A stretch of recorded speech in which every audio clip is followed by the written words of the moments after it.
Assalamualaikum warahmatullahi wabarakatuh. Perkenalkan, nama saya Nova Jelita Faid dari Prodi Manajemen dengan NIM 289225511. Di video kali ini saya akan membahas tentang konsep dasar manajemen keuangan sebagai tugas ujian tengah semester mata kuliah manajemen keuangan dengan dosen pengampu Ibu Iva Masrifah MM. Pengertian manajemen keuangan. Manajemen keuangan adalah aktivitas perusahaan yang berhubungan dengan bagaimana memperoleh dana, menggunakan dana, dan mengelola aset sebagai tujuan perusahaan secara menyeluruh. Dengan kata lain, manajemen keuangan merupakan pengelolaan mengenai bagaimana mengelola aset, mendanai aset, dan mengelola aset untuk mencapai tujuan perusahaan. Manajemen keuangan memiliki 3 kegiatan yang utama, yaitu perolehan dana, yang kedua penggunaan dana, yang ketiga pengelolaan aset atau aktiva. Sejarah perkembangan manajemen keuangan. Pada tahun 1900, ini ditekankan pada aspek-aspek hukum. Pada tahun 1930, penekanan bergeser ke arah kebangkrutan dan reorganisasi likuiditas perusahaan dan peraturan-peraturan bursa saham. Pada tahun 1940 dan awal tahun 1950, manajemen keuangan mulai dipelajari masyarakat secara lebih luas. Pada tahun 1960 sampai tahun 1970 mengalami pembaruan pada sisi utang dan modal sendiri yang berada di sisi kanan laporan neraca, dan sisi lain memfokuskan pada penetapan kebijakan dan pengambilan keputusan yang berpengaruh terhadap nilai perusahaan. Tahun 1970 sampai awal abad 21, perkembangan dengan pesat terus berkembang, dengan munculnya inovasi baru dalam pembiayaan seperti leasing dan pertumbuhan perusahaan secara eksternal melalui konglomerasi, merger, akuisisi. Fungsi manajemen keuangan. Yang pertama ada perencanaan keuangan, yang kedua ada penganggaran keuangan, yang ketiga ada pengelolaan keuangan, yang keempat ada pencarian keuangan, yang kelima ada penyimpanan keuangan, yang keenam ada pengendalian keuangan, yang ketujuh ada pemeriksaan keuangan, dan yang terakhir atau kedelapan adalah pelaporan keuangan. Peranan manajemen keuangan. Manajemen keuangan merupakan manajemen terhadap fungsi-fungsi keuangan. Fungsi-fungsi keuangan tersebut meliputi bagaimana memperoleh dana atau raising of fund, dan bagaimana menggunakan dana tersebut atau allocation of fund. Manajer keuangan berkepentingan dengan penentuan jumlah aktiva yang layak dari investasi dari berbagai aktiva dalam memilih sumber dana untuk membelanjai aktiva tersebut.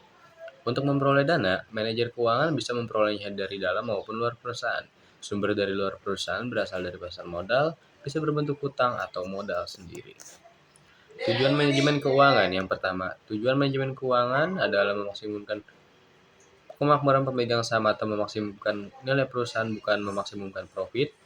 Arti memaksimumkan profit berarti mengabaikan tanggung jawab sosial, mengabaikan risiko, dan berorientasi jangka pendek. Keputusan-keputusan manajemen keuangan. Penganggaran modal atau capital budgeting, yaitu proses perencanaan dan pengelolaan investasi jangka panjang sebuah perusahaan. Struktur modal atau capital structure yaitu kombinasi spesifik ekuitas dan utang jangka panjang yang digunakan perusahaan untuk mendanai operasinya. Yang ketiga ada modal kerja atau working capital, yaitu adalah aset dan kewajiban jangka pendek yang dimiliki sebuah perusahaan. Tahapan dalam manajemen keuangan. Manajemen memiliki 3 tahapan penting, yaitu tahap perencanaan, tahap pelaksanaan, dan tahap penelitian. Ketiga tahap dalam manajemen keuangan adalah: yang pertama, tahap perencanaan, yaitu peramalan keuangan. Yang kedua ada tahap pelaksanaan, yaitu perencanaan keuangan dan penganggaran.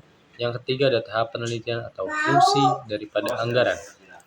Prinsip manajemen keuangan. Yang pertama, konsistensi atau konsistensi. Yang kedua ada akuntabilitas atau accountability. Yang ketiga ada transparansi atau transparensi. Yang keempat ada kelangsungan hidup atau viability. Yang kelima ada integritas atau integrity. Yang keenam ada pengelolaan atau stewardship. Yang ketujuh ada standar akuntansi atau accounting. Konsistensi maksudnya adalah berkonsisten dalam memegang teguh prinsip dalam mengatur manajemen keuangan. Yang kedua akuntabilitas, yaitu dapat mengatur semuanya berjalan dengan baik. Yang ketiga transparansi, yaitu berlakukan semuanya dengan transparan dengan investor, kolega maupun karyawan-karyawan dalam manajemen. Yang keempat ada kelangsungan hidup, yaitu manajemen keuangan sebagai kelangsungan hidup sebuah perusahaan atau organisasi. Yang kelima ada integritas, memegang teguh prinsip Manajemen keuangan sebagai dasar untuk mengelola sebuah organisasi atau perusahaan. Yang pada pengelolaan, manajemen keuangan sebagai pengelolaan daripada sebuah organisasi atau perusahaan yang tujuan standar akuntansi atau accounting standar sebagai alat untuk menghitung dalam keuangan organisasi atau perusahaan. Sekian presentasi dari saya, kurang lebihnya mohon maaf. Wabillahi taufiq wal hidayah. Wassalamualaikum warahmatullahi wabarakatuh.